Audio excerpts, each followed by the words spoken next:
বিশ্ব অর্থনীতির সংকটকালে বাংলাদেশও প্রভাবমুক্ত নয় বললেন প্রধানমন্ত্রী। উৎপাদিত পণ্যের নতুন বাজার সৃষ্টির তাগিদ। স্বদেশ প্রত্যাবর্তন দিবসে শুভেচ্ছায় সিক্ত বঙ্গবন্ধু কন্যা। জনগণকে সাথে নিয়ে দেশকে এগিয়ে নেওয়ার আহ্বান। নতুন অর্থ বছরের এডিপি ইতিবাচক। বাস্তবায়নে বিদেশি অর্থায়ন গুরুত্বপূর্ণ। অযৌক্তিক খরচ কমানোর তাগিদ। গরম মশলার বাজার গরম। মাংস ও ডিমের দামে কমছে না অস্থিরতা। প্রথম স্থানে যদি ১৫০ টাকা ডজন চলে যায় তাহলে সামনে তো আরো দুঃসিজন আছে। প্রতিদিন সবজির দাম বাড়তেছে, আমাদের যারা মধ্যবিত্ত নবীদের চলতে খুবই কষ্ট হচ্ছে।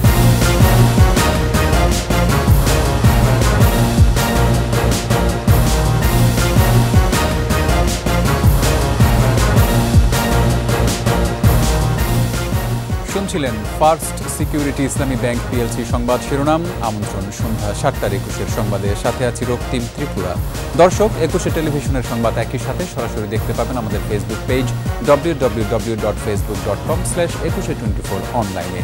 এছাড়া সংবাদে আরও থাকছে, ২ বছরে পৃথিবীতে যুদ্ধ বেড়েছে ৪০%। আরেকটি বিশ্বযুদ্ধ না হলেও সংঘাত দীর্ঘস্থায়ী হওয়ার শঙ্কা।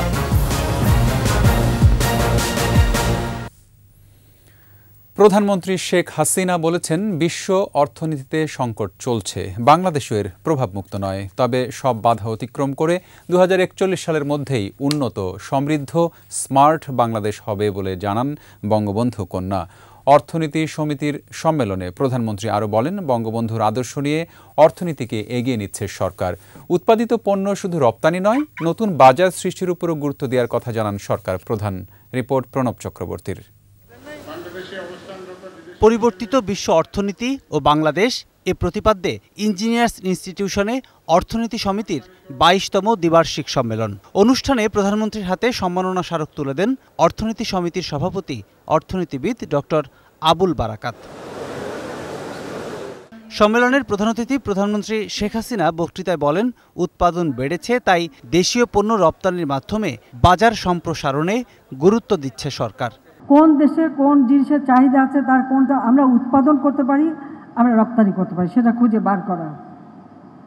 তাছাড়া আপনারা জানেন যে আমরা ১০০টা অর্থনৈতিক অঞ্চল করে তুলছি। আমরা এখন জমিগুলি নিয়ে রাখছি, ধীরে ধীরে আমি চাচ্ছি দেশি বিদেশি বিনিয়োগ হবে।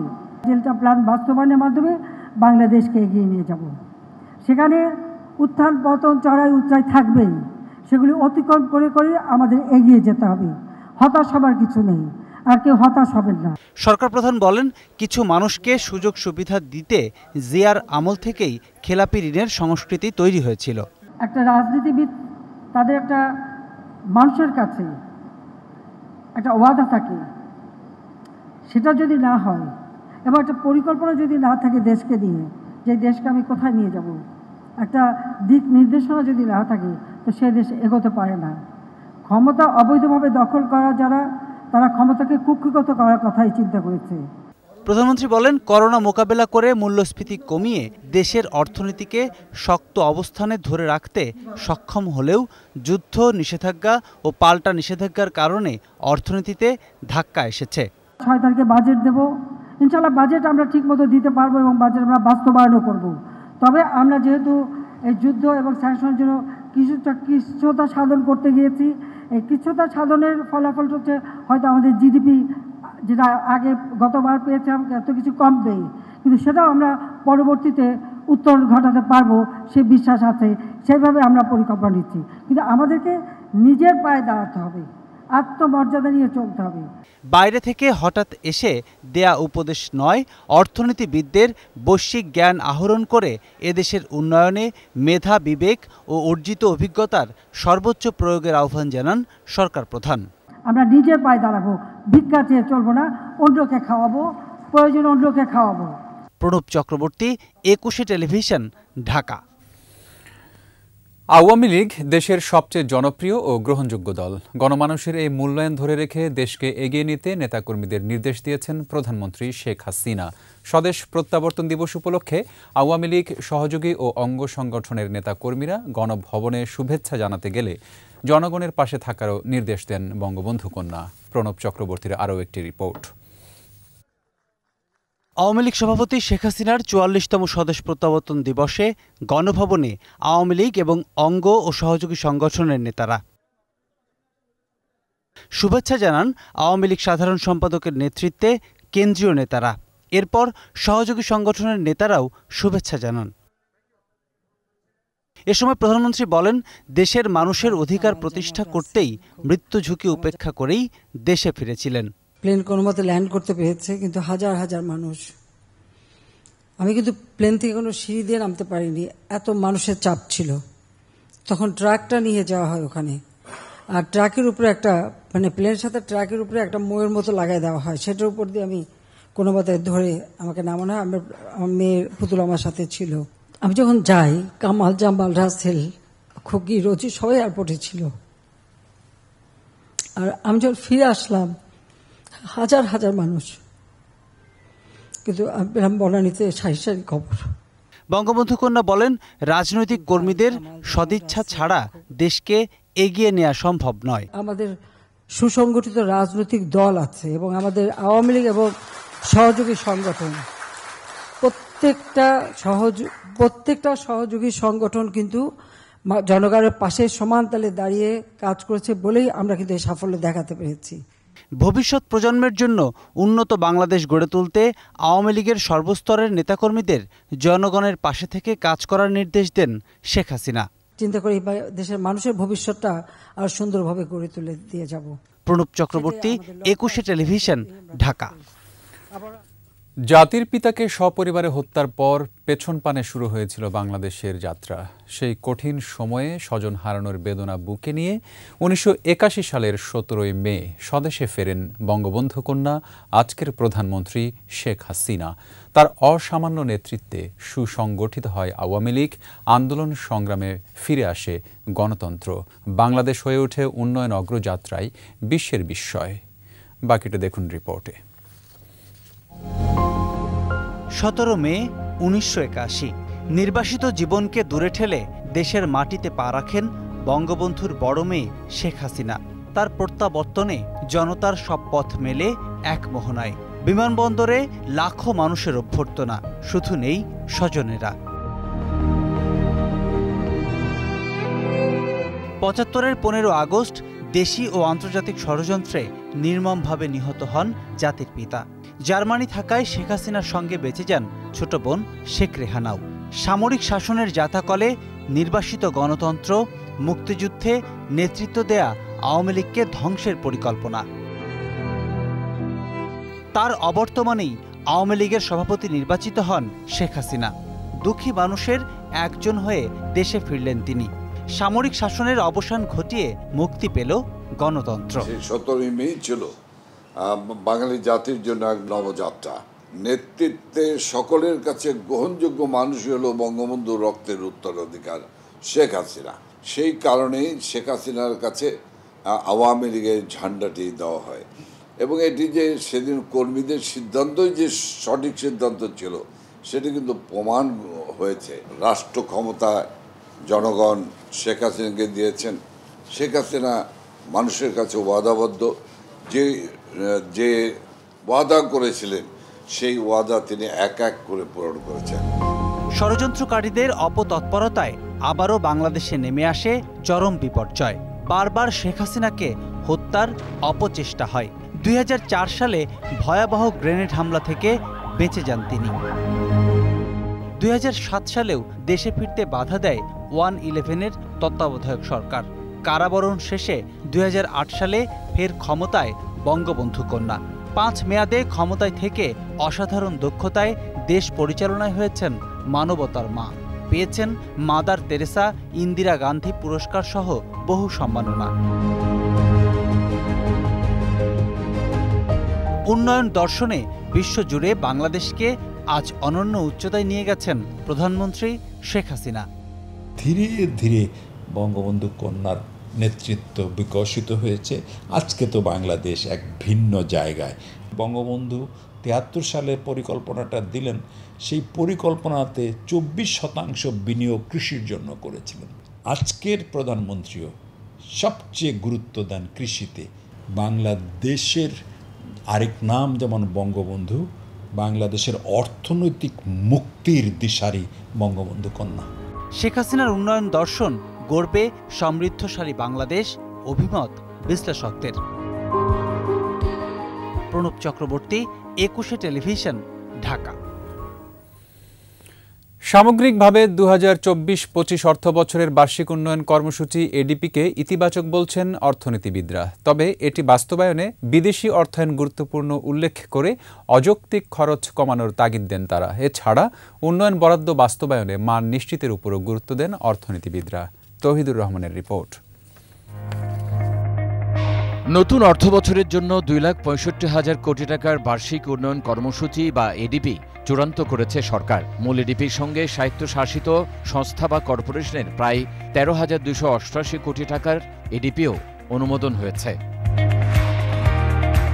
এর মধ্যে সরকারি তহবিল থেকে 1,65,000 কোটি এবং বৈদেশিক ঋণ থেকে রেকর্ড 1 লাখ কোটি টাকা ব্যয়ের লক্ষ্য নির্ধারণ করা হবে।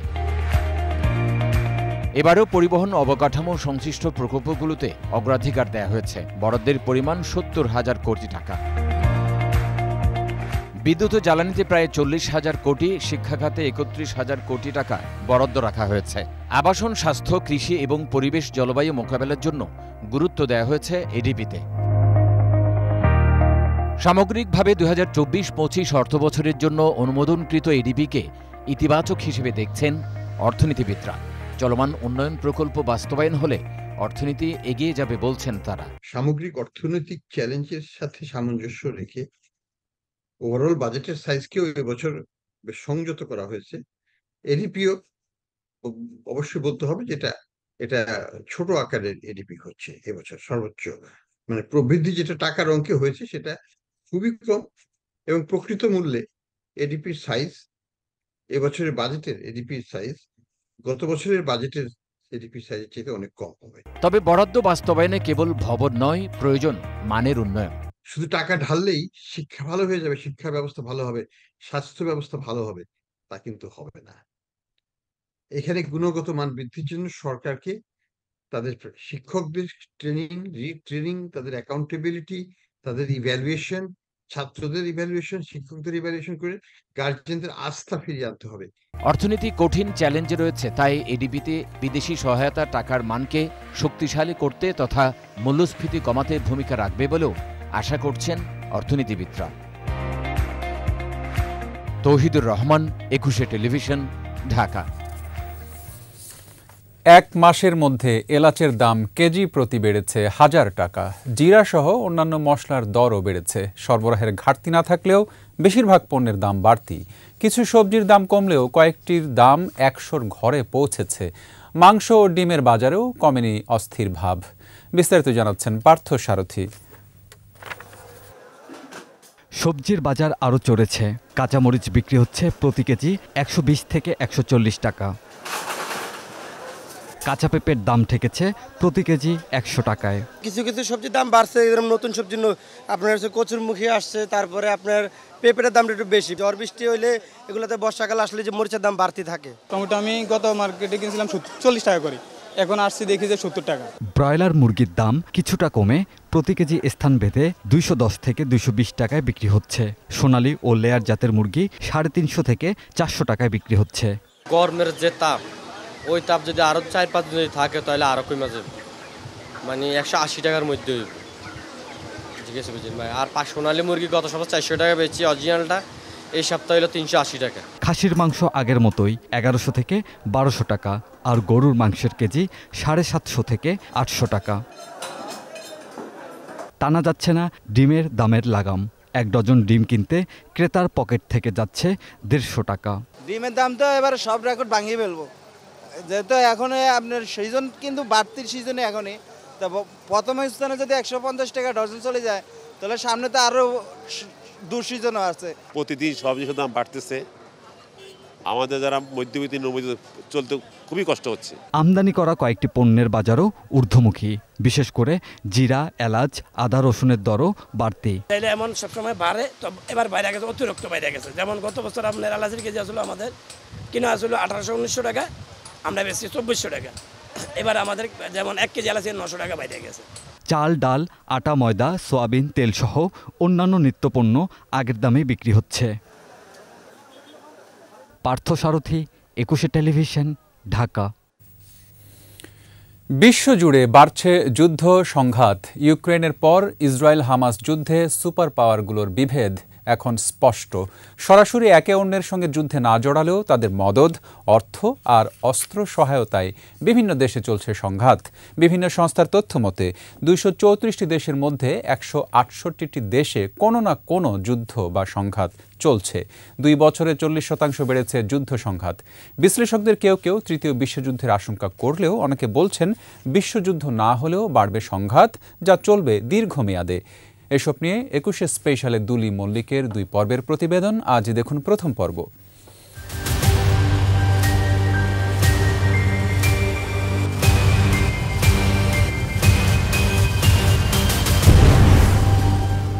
ধ্বংস, মৃত্যু, আর্তনাদ, যুদ্ধ সহিংসতার নতুন যুগে পৃথিবী।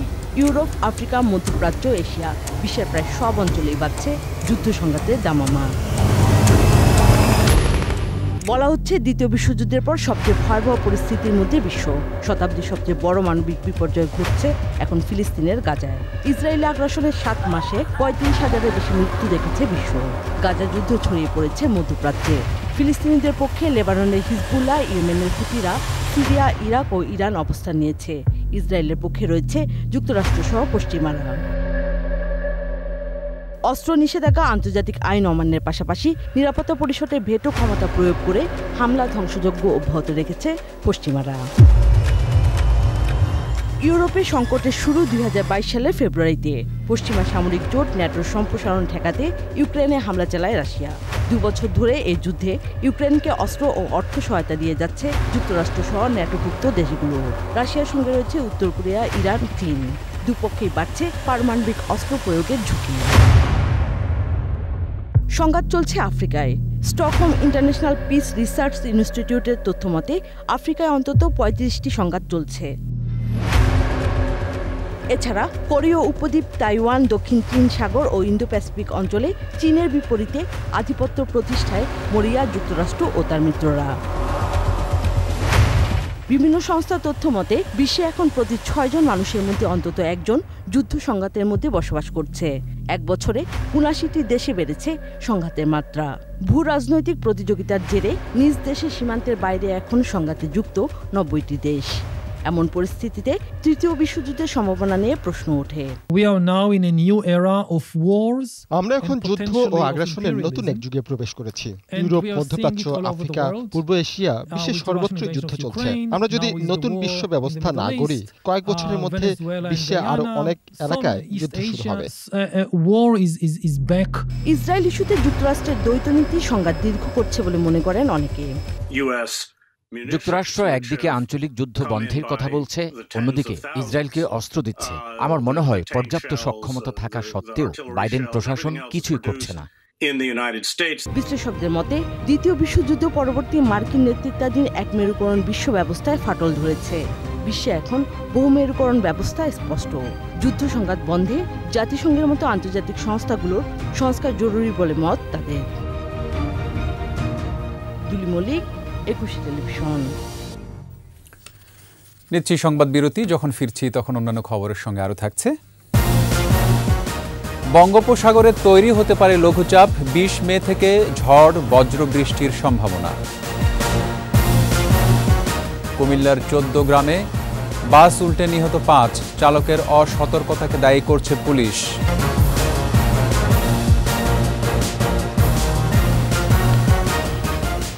আমন্ত্রণ আবারও সন্ধ্যা 7:21 সংবাদে।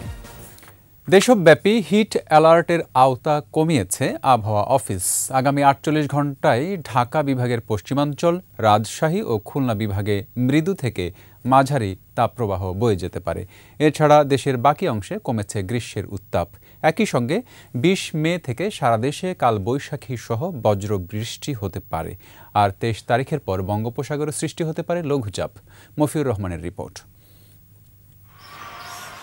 গ্রীষ্মের উত্তাপে দেশের 5 বিভাগে 48 ঘণ্টা তাপপ্রবাহ সতর্কতা জারি করেছিল আবহাওয়া অফিস। তবে বৃহস্পতিবার দেশের বিভিন্ন জায়গায় ঝড় বৃষ্টির পর কমানো হয়েছে সতর্কতার আওতা। আবহাওয়া অফিস বলছে 20 মে থেকে পরবর্তী কয়েকদিন দেশব্যাপী ঝড় বৃষ্টি হবে, এতে কমবে তাপমাত্রার পারদ। কিছু অংশ বাদ দিয়ে বাকি অংশগুলোর উপর দিয়ে তাপপ্রবাহের যে অ্যালার্ট সেটা আরও 48 ঘন্টার জন্য বর্ধিত করা হয়েছে। সেই এলাকাগুলো হলো রংপুর, রাজশাহী, খুলনা এবং ঢাকা বিভাগের পশ্চিমাংশ। 20 মে থেকে সারা দেশেই বৃষ্টিপাতের সম্ভাবনা শুরু হবে এবং তখন সারা দেশেই তাপমাত্রা কমে গিয়ে মানুষের সহনীয় পর্যায়ে ফিরে আসবে। 23 মে বঙ্গোপসাগরে লঘুচাপ তৈরি হতে পারে বলেও জানায় আবহাওয়া অধিদপ্তর। আগামী 22 অথবা 23 মে সাগরে একটা লঘুচাপ তৈরি হওয়ার সম্ভাবনা রয়েছে এবং পরবর্তীতে এটা তৈরি হওয়ার পরে আমরা আসলে বলতে পারবো যে এটা আরও ঘনীভূত হবে কিনা বা এটা কোন দিকে মুখ করবে সেটা তৈরি হওয়ার পরে আমরা জানিয়ে দেওয়া হবে। এদিকে পাবনা, রংপুর, খুলনা, বরিশাল সহ দেশের বিভিন্ন জায়গার উপর দিয়ে তাপপ্রবাহ বয়ে যাচ্ছে, এতে প্রচণ্ড অস্বস্তিতে সাধারণ মানুষ। শুক্রবার দেশের সর্বোচ্চ তাপমাত্রা রেকর্ড করা হয় চুয়াডাঙ্গায় 39.3 ডিগ্রি সেলসিয়াস। মফিউর রহমান, একুশে টেলিভিশন, ঢাকা। ঢাকা চট্টগ্রাম মহাসড়কে কুমিল্লার 14 গ্রামের বাতিশা বসন্তপুর এলাকায় বাস উল্টে নিহত হয়েছেন 5 জন, আহত হন আরও 10 জন। চালকের অসতর্কতায় বাসটি নিয়ন্ত্রণ হারিয়ে এ দুর্ঘটনা ঘটে বলে ধারণা করছে পুলিশ। কুমিল্লা প্রতিনিধি হুমায়ুন কবির রনির তথ্য ছবিতে মাসুম আলিসার প্রতিবেদন। ঢাকা থেকে আনুমানিক 35 জন যাত্রী নিয়ে কক্সবাজারের উদ্দেশ্যে ভোররাতে রওনা দেয় রিল্যাক্স পরিবহনের স্লিপার কোচ। সকাল 7টার দিকে 14 গ্রামের বাতিশা এলাকায় এ দুর্ঘটনা ঘটে। খবর পেয়ে ঘটনাস্থল থেকে 5 জনের মরদেহ উদ্ধার করে হাইওয়ে পুলিশ ও ফায়ার সার্ভিস। আহত 10 জনকে প্রথমে 14 গ্রাম উপজেলা স্বাস্থ্য কমপ্লেক্সে, পরে গুরুতর 4 জনকে কুমিল্লা মেডিকেল কলেজ হাসপাতালে নেওয়া হয়। গাড়ি দৌড়ার পরে 5 থেকে 10 মিনিটের পরে হঠাৎ করে গাড়ি অ্যাক্সিডেন্ট হয়েছে। এই গাড়ির কেউ কোনো ধাক্কাও দেয় নাই, কিছু দেয় নাই। আমরা তো ভিতরে আসছিলাম, কিছু জানি না। আমাদেরকে পুলিশ ওইখান থেকে উদ্ধার করছে। উদ্ধার করার পর আমাদেরকে হাসপাতাল নিয়ে তারপর চিকিৎসা করছে। করার পর আমরা আমাদেরকে এখানে নিয়ে এসে আমাদের বাড়িটা যেন আমরা নিয়ে যেতে পারি। আহতরা জানান, দুর্ঘটনার সময় বেশিরভাগ যাত্রী ঘুমন্ত ছিলেন। নিহত 5 জনের মধ্যে 4 জনের পরিচয় মিলেছে। তারা হলেন টেকনাফের মোহাম্মদ হোসেন, বাঁশখালীর রিয়াদ, নোয়াখালীর চাটখিলের পলাশ এবং লক্ষ্মীপুরের মানসুরা। প্রাথমিক চিকিৎসা দিয়ে কুমিল্লা মেডিকেল কলেজে রেফার করা হয়েছে আর 7 জনকে প্রাথমিক চিকিৎসা দিয়ে আমরা ছেড়ে দিয়েছি। পরে দুর্ঘটনাস্থল পরিদর্শন শেষে হাইওয়ে কুমিল্লা রিজিয়নের পুলিশ সুপার জানান, প্রাথমিকভাবে ধারণা করা হচ্ছে চালকের অসতর্কতার কারণেই এই দুর্ঘটনা। এখানে দেখছি যে তেমন কোনো প্রতিবন্ধকতা নাই, কোনো ব্যারিয়ারও নাই। কয়েকটা বাঁশের ঝাড় আছে আর সম্পূর্ণ ফাঁকা রাস্তা। তো এই সমস্ত জায়গায় যদি অ্যাক্সিডেন্ট ঘটে থাকে তখন আমার কাছে মনে হয় যে ড্রাইভারের অসতর্কতার কারণেই প্রথম পর্যায়ে এই ধরনের দুর্ঘটনা ঘটতে পারে। চালক বিরামহীনভাবে একটানা দীর্ঘ পথ বাস চালিয়েছে কিনা তা জানতে তদন্ত করছে পুলিশ। এছাড়া বিশ্লেষণ করা হচ্ছে মহাসড়কের সিসি ক্যামেরার ফুটেজও। মাসুম আলিসা, একুশে টেলিভিশন। সিলেট সুনামগঞ্জ মহাসড়কে প্রায় প্রতিদিনই ঘটছে দুর্ঘটনা, ঝরছে প্রাণ। পঙ্গুত্ব বরণ করে পরিবারের বোঝাও হচ্ছেন অনেকে। মহাসড়কে লেগুনা, ব্যাটারি চালিত অটোরিকশা ছাড়াও অবাধে চলছে ফিটনেসবিহীন গাড়ি, আর এসব কারণে মহাসড়কটি হয়ে উঠছে অনিরাপদ। সুনামগঞ্জ প্রতিনিধি আব্দুস সালামের তথ্য ছবিতে মাসুম আলিসার প্রতিবেদন। সিলেট সুনামগঞ্জ মহাসড়কে বাস ও সিএনজি চালিত অটোরিকশার সংঘর্ষে কেড়ে নিয়েছে সুনামগঞ্জের কৃতি সন্তান বাউল হাসানকে। মহাসড়কটিতে প্রতিনিয়ত ঘটে চলেছে এ ধরনের সড়ক দুর্ঘটনা। অদক্ষ অপ্রাপ্তবয়স্ক চালক, লেগুনা, সিএনজি ও ব্যাটারি চালিত অটোরিকশা সহ লাইসেন্স ও ফিটনেসবিহীন গাড়ির অবৈধ চলাচল এবং যত্রতত্র গাড়ি পার্কিং ঘটাচ্ছে এসব দুর্ঘটনা। ট্রাফিক ব্যবস্থা যুগোপযোগী না হওয়ায় মহাসড়কে পুলিশের চাঁদাবাজির পেছনে অনেকাংশে দায়ী বলেও অভিযোগ ভুক্তভোগীদের।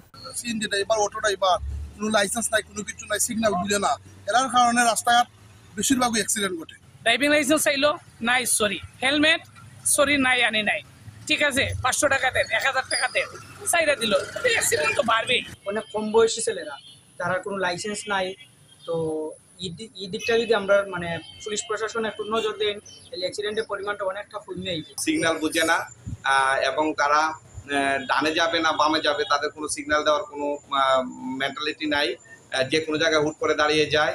এসব অনিয়ম অপরাধ রোধ এবং আইনের কঠোর প্রয়োগ সহ সচেতন হতে হবে সাধারণ মানুষকেও। সিএনজি, লেগুনা, এই প্যাটার্নের যে গাড়িগুলো আছে ম্যাক্সিমামেরই আপনার ড্রাইভিং লাইসেন্স নেই। আমার মনে হয় প্রশাসন এই বিষয়ে আরও উদ্যোগী হতে হবে।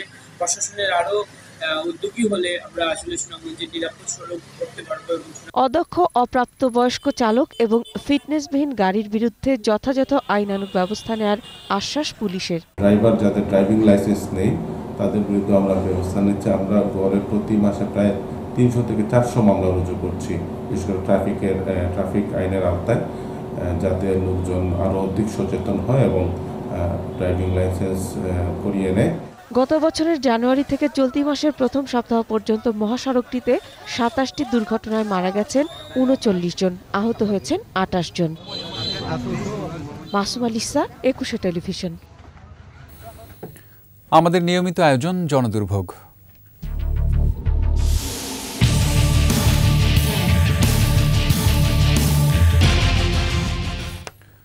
$19,36,00,000 মোবাইল সিম ব্যবহারকারীর ভোগান্তির নাম অনাকাঙ্ক্ষিত SMS বিড়ম্বনা। এসব মেসেজ দেখতে গিয়ে প্রতিদিনই নষ্ট হচ্ছে শত শত কর্মঘণ্টা।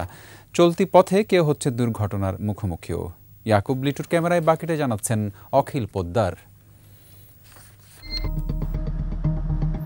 সকালে ঘুম থেকে উঠে শোবার আগ পর্যন্ত দফায় দফায় মেসেজ পান মোবাইল গ্রাহক।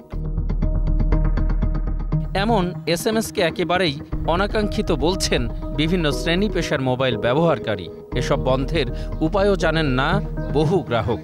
কেউ কেউ নোটিফিকেশন অফ করলেও প্রমোশনাল মেসেজ থেকে রেহাই পাচ্ছেন না। ঘুম থেকে উঠছেন, ঘুম থেকে উঠে আপনি এসএমএস দেখতেছেন, দেখা গেল কিছুই না। হট করে মেসেজ হলো, কিরে মেসেজ টাকায় দেখি যে আপনার একটা নতুন আগমন দিতেছে। একটার পর একটা মেসেজ আসতেই থাকে, মেসেজ ডিলিট করেও সারা যায় না, এত মেসেজ আসে। মোবাইলের 4টি কোম্পানি গড়ে 20টি করে মেসেজ দিলেও তা দেখে মুছে ফেলতে সময় লাগে 3 মিনিটের মতো। সেই হিসেবে 19,36,00,000 গ্রাহক প্রতিদিন অহেতুক সময় ব্যয় করছেন 58,08,00,000 মিনিট। বছর শেষে কর্মঘণ্টা ক্ষতির হিসেব দাঁড়ায় অনেক অনেক বেশি। যে কোনো সময় ফোন চলে আসে, কেন আসবে এই ফোনগুলো? বিভিন্ন ওজোতে টাকা টেরা যায়, আবার কি গান ঢুকায় দেয়, কি করে আমরা তো গান শুনতে চাই না। আমি আসছি গাড়ি চালাচ্ছি, তারপর বাইরে করে দেখি আমার ওই নাম্বার আমার স্যারের নাম্বার না, আমার প্রয়োজন বা কোনোই না। বিভিন্ন সময়ে বিটিআরসি এমন মেসেজ বন্ধের পরামর্শ দিয়েই চুপ থাকেন। গ্রাহকের বিড়ম্বনা দূর করতে কার্যকরী ভূমিকা নেই তাদের। আমার ওয়াইফে ফোন দিচ্ছে, তারপরে আমার বন্ধু বান্ধব ফোন দিতে পারে, মেয়ে ফোন দিতে পারে, পোলা ফোন দিতে পারে। এই হিসেব করে আতঙ্ক হিসেবে ফস করে আমরা গাড়িটা ব্রেক করার পরে আমরা মোবাইলটা রিসিভ করি। কিন্তু রিসিভ করে দেখি এখানে মোবাইল বাড়ি গিয়ে দেখি কোম্পানির ফোন। গুরুত্বপূর্ণ একটা জায়গায় বসে আছি অথবা মিটিংয়ে বসে আছি, হঠাৎ করে এসএমএস আসে, যে এসএমএসগুলো আসলে আমরা ফিল করি না, যেটা আসলে ভালোর জন্য আসে। হতে পারে 5টা মেসেজের বিনিময়ে 1 মিনিট কল তিনি সুযোগ পাবেন, বা প্রতিটা মেসেজের বিনিময়ে 1 মিনিট কলের তিনি সুযোগ পাবেন, অথবা ক্যাশব্যাক পাবেন। যে কোনো একটা ভাবে তাকে ইনসেন্টিভ দিতে হবে। তার যে অধিকার ক্ষুণ্ণ হচ্ছে বা তার যে সময় যাচ্ছে সেটার জন্য তাকে একটা সাবসিডি দিতে হবে। এটা পৃথিবীর বহু দেশে রয়েছে। অনেক গ্রাহক না বুঝে বিভিন্ন ডিজিটে চাপ দেয়ায় ব্যালেন্স থেকে অনর্থক টাকাও কাটা যাচ্ছে। বিটিআরসি আন্ডারে যেহেতু বিষয়টি থার্ড পার্টি যারা আছেন তারা এটা করবেন, বাট মানুষের সুবিধাটা দেখে তারপর যেন করেন। আমি সবাইকে বলবো যে না, ব্যবসা করেন, ব্যবসার একটা মাধুর্য তো আছে। 30টা মেসেজ হয়, যদি 8টা না করেও কাটা নেয়, ওরা টাকা কাটা নিয়ে যায় আমার থেকে। কিন্তু এটা এত বড় সমস্যা তো আছে, কোম্পানিগুলি নিয়ে মধ্যে বিরক্ত লাগে। মোবাইল দেখি না, শুধু মেসেজ আসতেই থাকে, আর এই মেসেজটা কীভাবে বন্ধ হয় এটা আমরা চাই। বিভিন্ন স্টুডেন্ট অফার, তারপর হচ্ছে বিভিন্ন বাজারের অফার, আমি নাম না বললাম, এটা খুবই ইরিটেটিং। আসলে এতে করে আমাদের কি লাভ হয় আমি ঠিক জানি না। হয়তো অপারেটরদের কোনো একটা লাভ হয়, তারা কোনো লভ্যাংশ পায় বলে করে। ভ্যালিড এসএমএসগুলো আসলেই মনে হয় ভালো, অযাচিতগুলো আমার মনে হয় না পাবলিককে খুব একটা বিরক্ত করার দরকার আছে। কি দিনে কি রাতে সারাক্ষণ মোবাইলের মেসেজ বিড়ম্বনায় লক্ষ লক্ষ মানুষ। প্রিয় দর্শক, আপনার চারপাশে নানা সমস্যা আর ভোগান্তির চিত্র তুলে ধরবে 21শে টেলিভিশন। এসব তথ্য জানাতে ফোন করুন, এই নম্বরে পৌঁছে যাব আমি অখিল পোদ্দার। আর 21শে টেলিভিশনের ক্যামেরা আপনাদের দুর্ভোগ দুর্দশায় সবসময় পাশে আছে। 21শে টেলিভিশন। আবারও আওয়ামী লীগ সভাপতি শেখ হাসিনার স্বদেশ প্রত্যাবর্তন দিবস প্রসঙ্গ। 1981 সালের 17 মে শেখ হাসিনা দেশে না ফিরলে মুক্তিযুদ্ধের বাংলাদেশও ফিরে আসতো না বলে মন্তব্য করেছেন শিক্ষাবিদ ডক্টর সৈয়দ আনোয়ার হোসেন। জাতীয় প্রেস ক্লাবে শেখ হাসিনার স্বদেশ প্রত্যাবর্তন দিবস উপলক্ষে যোগাযোগ ব্যবস্থার অভাবনীয় উন্নয়ন শীর্ষক আলোচনা সভার আয়োজন করে education research and development forum ERDFB। সভায় মূল প্রবন্ধ উপস্থাপন করেন বাংলাদেশ প্রকৌশল বিশ্ববিদ্যালয়ের অধ্যাপক ডক্টর মোহাম্মদ হাদিউজ্জামান। অধ্যাপক ডক্টর সৈয়দ আনোয়ার হোসেনের সভাপতিত্বে আলোচকরা গত 15 বছরে দেশের যোগাযোগ উন্নয়নের নানা চিত্র তুলে ধরেন।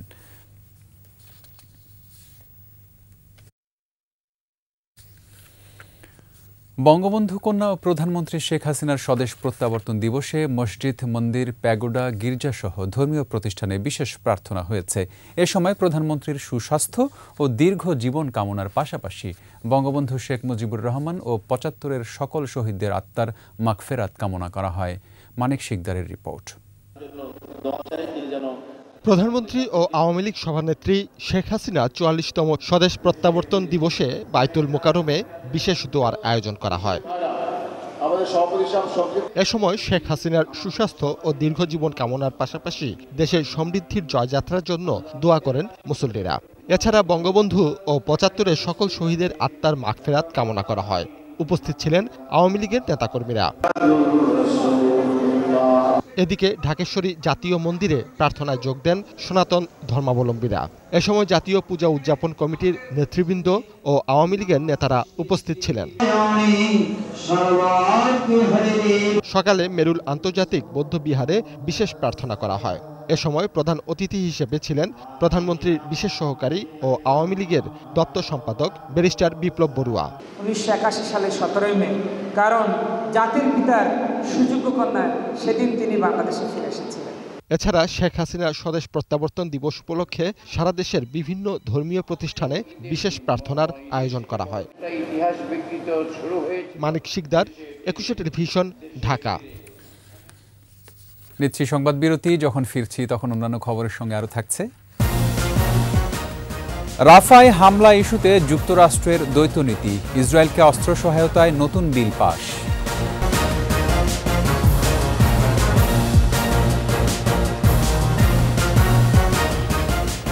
আমন্ত্রণ আবারও সন্ধ্যা 7:21 সংবাদে। উন্নয়নের বাংলাদেশ, নান্দনিক বাংলাদেশ শিরোনামে জাতীয় আলোকচিত্র প্রতিযোগিতা 2023 এর পুরস্কার প্রদান করা হয়েছে। বাংলাদেশ শিল্পকলা একাডেমি আয়োজিত এই প্রতিযোগিতায় পুরস্কার পেয়েছেন 13 জন আলোকচিত্র শিল্পী। সমাপনী অনুষ্ঠানে প্রধান অতিথি ছিলেন বরেণ্য ফটো সাংবাদিক ABM রফিকুর রহমান। আয়োজনে সভাপতিত্ব করেন বাংলাদেশ শিল্পকলা একাডেমি মহাপরিচালক লিয়াকত আলী লাকি। এর সময় বক্তারা বলেন, সংস্কৃতি চর্চার সাথে সম্পৃক্ত যে কোনো ইতিবাচক কর্মকাণ্ডকে উৎসাহিত করার জন্য এসব আয়োজন বেশি বেশি প্রয়োজন। এরই সাথে শেষ করছি সন্ধ্যা 7:21 সংবাদ। যাবার আগে ফার্স্ট সিকিউরিটি ইসলামী ব্যাংক PLC সংবাদ শিরোনামগুলো আরও একবার। বিশ্ব অর্থনীতির সংকটকালে বাংলাদেশও প্রভাবমুক্ত নয় বললেন প্রধানমন্ত্রী, উৎপাদিত পণ্যের নতুন বাজার সৃষ্টির তাগিদ। স্বদেশ প্রত্যাবর্তন দিবসে শুভেচ্ছায় সিক্ত বঙ্গবন্ধু কন্যা, জনগণকে সাথে নিয়ে দেশকে এগিয়ে নেওয়ার আহ্বান। নতুন অর্থবছরে ADP ইতিবাচক, বাস্তবায়নে বিদেশি অর্থায়ন গুরুত্বপূর্ণ, অযৌক্তিক খরচ কমানোর তাগিদ। গরম মশলার বাজার গরম, মাংস ও ডিমের দামে কমছে না অস্থিরতা।